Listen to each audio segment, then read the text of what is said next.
Assalamualaikum warahmatullahi wabarakatuh. Perkenalkan, saya Rinda Puspitawati. Dalam aksi nyata kali ini, saya akan berbagi pengalaman dan pemahaman tentang Merdeka Belajar menurut Ki Hajar Dewantara. Dalam modul Merdeka Belajar, apa saja yang dipelajari? Yang pertama, mengenal dan memahami diri sebagai pendidik. Kedua, mendidik dan mengajar. Ketiga, mendampingi murid dengan utuh dan menyeluruh. Empat, mendidik dan melatih kecerdasan budi pekerti. Dan yang kelima, pendidikan yang mengantarkan keselamatan dan kebahagiaan. Baiklah, kita mulai dari modul yang pertama. Pada modul ini, kita akan mengenal dan memahami diri sebagai pendidik. Di antaranya, 1. Mampu mengenali kekuatan dan kelemahan diri. 2. Mengenali karakteristik dan kebutuhan murid. 3. Menjadi manusia yang merdeka, yang hidupnya bersandar pada kekuatan sendiri, baik lahir maupun batin. Tidak tergantung pada orang lain. 4. Pendidikan menuntun kekuatan kodrat yang ada pada murid agar dapat mencapai keselamatan dan kebahagiaan. 5. Pendidik berperan penting pada perkembangan murid sesuai dengan perkembangan zaman. 6. Mendidik anak sama dengan mendidik rakyat, menurut Ki Hajar Dewantara. 7. Guru harus adaptif terhadap perubahan. Nah, selanjutnya modul 2. Yaitu mendidik dan mengajar. Poin-poinnya: 1. Pengajaran merupakan bagian dari pendidikan. 2. Pengajaran merupakan cara penyampaian ilmu atau manfaat bagi hidup anak secara lahir batin. 3. Mendidik adalah menuntut segala kodrat yang ada pada murid sehingga dapat mencapai keselamatan dan kebahagiaan setinggi-tingginya. 4. Pendidikan tidak sekedar memberi pengetahuan, namun mendidik keterampilan berpikir dan mengembangkan kecerdasan batin murid. 5.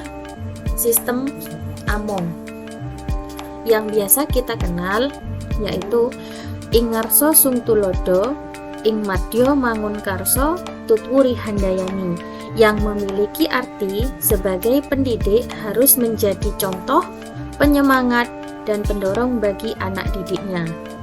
6. Manusia merdeka merupakan manusia yang dapat memerintah dan menguasai dirinya. Pada modul 3, yaitu mendampingi murid dengan utuh dan menyeluruh.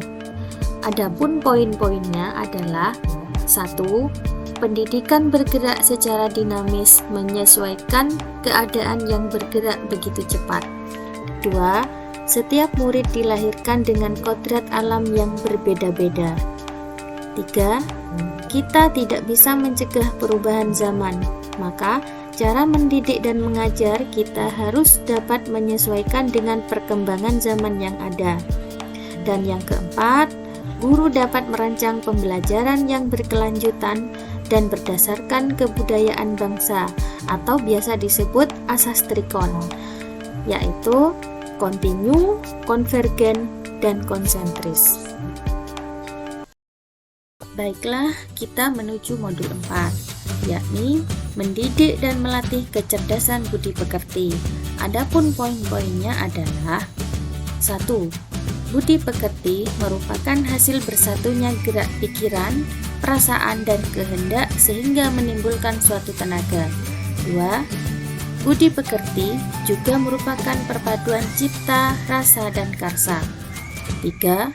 Budi pekerti, murid tidak hanya dibentuk di lingkungan sekolah saja, namun di lingkungan keluarga dan masyarakat.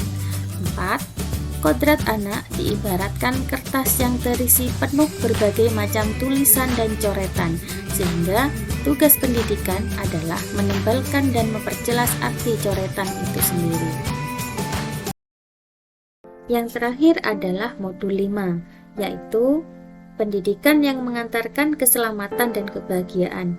Di modul terakhir ini, kita sebagai pendidik tidak hanya mengajarkan ilmu pengetahuan saja, tetapi juga memantau dan membimbing murid untuk menemukan pemahaman yang bermakna. Kemudian, tanamkan pada diri kita bahwa perspektif guru tidak selalu sama dengan perspektif murid. Jangan paksakan pemahaman murid untuk selalu sama dengan kita. Selain itu, kita juga harus pandai-pandai menentukan metode dan model yang akan digunakan dalam pengajaran. Dan yang terakhir, fungsi pendidikan adalah mengantarkan murid agar siap hidup dan mampu mengisi zamannya.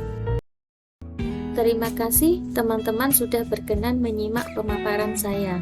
Dan selanjutnya, saya mengharapkan umpan balik dari teman-teman tentang materi Merdeka Belajar di link berikut, atau bisa di kolom komentar. Tuliskan apa yang akan dilakukan setelah memahami materi dengan format yang tersedia.